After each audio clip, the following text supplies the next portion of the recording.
very, very, very flat foot. And I'm wondering, will that cause any problems in her future? Should there be something I should be inserting into her shoes to encourage an arch? Or what should I do about it? I've always been told that something has to be done, but I'm not sure what that means. That's a great question. How old is your daughter? She's 11. Okay. Does she have any pain associated with her flat feet? When she's carrying her backpack or walking for long periods of time, she normally says that maybe the back of her heels hurt a little bit, but not in the midsection of her foot. Okay. Does she complain that her feet and legs are tired after exercising as well? Yes. Okay. That's a common symptom of someone with flat feet, so she would be put into the category of a symptomatic flat foot. Some people lead their whole life without having any pain associated with a flat foot structure. It's certainly more common for patients to have a flat foot than a high arched foot. But unfortunately, many of the problems that we see down the line are due to a flatter foot. It's a difficult problem, though, when it comes to children. Some of the devices that are out there in terms of arch supports that you touched on are not always designed with children in mind.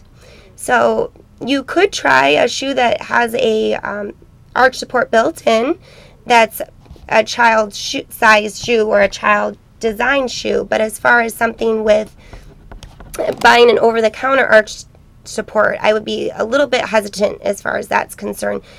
I would encourage her to do a lot of calf stretching. That's something that could help some of these symptoms she's getting.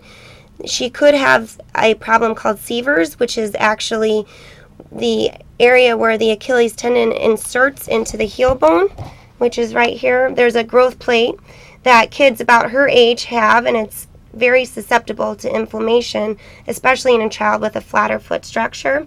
In that case, I would encourage a lot of calf stretching, specifically the stretch that you might have seen where you push against the wall and stretch the Achilles tendon. That's something that would be a good idea. Icing, too, after activity is a good idea.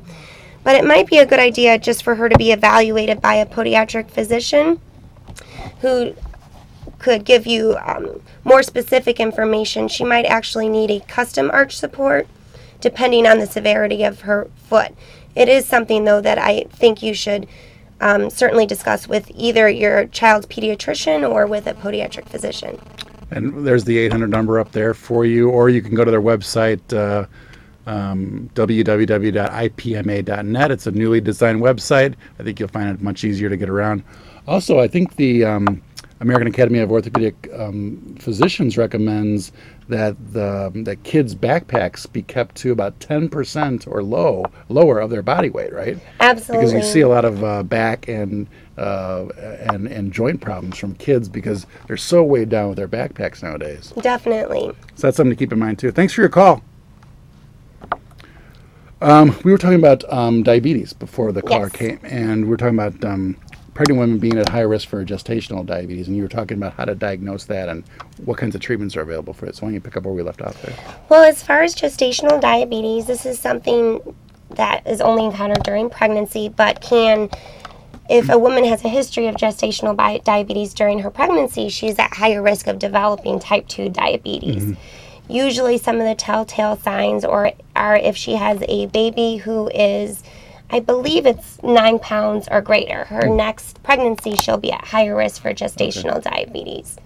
And women who have gestational diabetes or preeclampsia, they're usually followed closer by their obstetrician. Mm-hmm. Mm-hmm. What about a younger pregnant woman who may not know her risk factors very well? Maybe her first pregnancy, maybe her first time she's really ever been to a doctor. How do you approach those kind of patients? Those patients are usually monitored by their obstetrician with this standard blood work. It's always important, though, to some people when they're pregnant feel that it's a free pass to eat whatever they want. And the actual nutritional requirements in terms of calories aren't much higher during a pregnancy. Why is a woman's weight so important for her feet?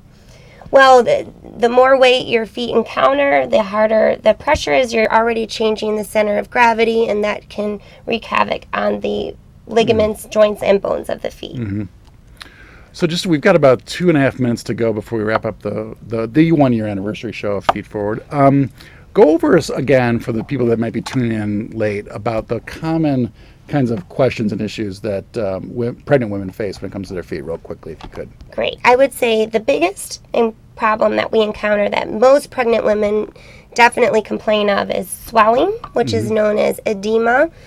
And this is due to pressure from the enlarging uterus on the lower extremities and just because the woman has increased blood volume. The second most common thing that I encounter with my pregnant patients would be heel pain or arch pain.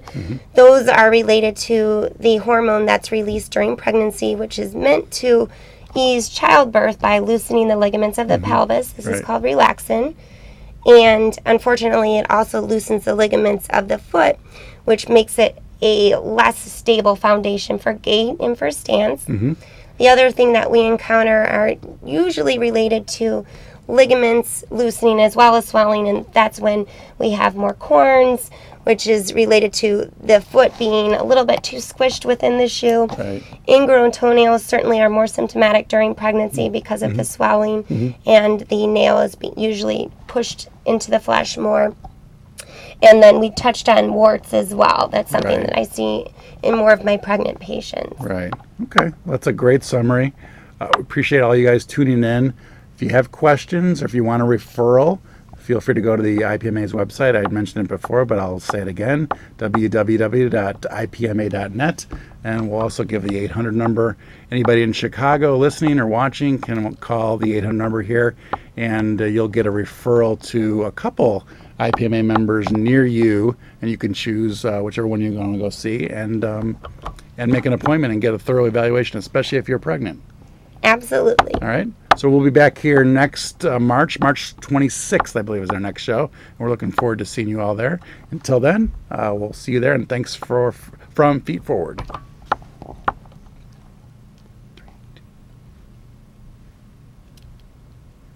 And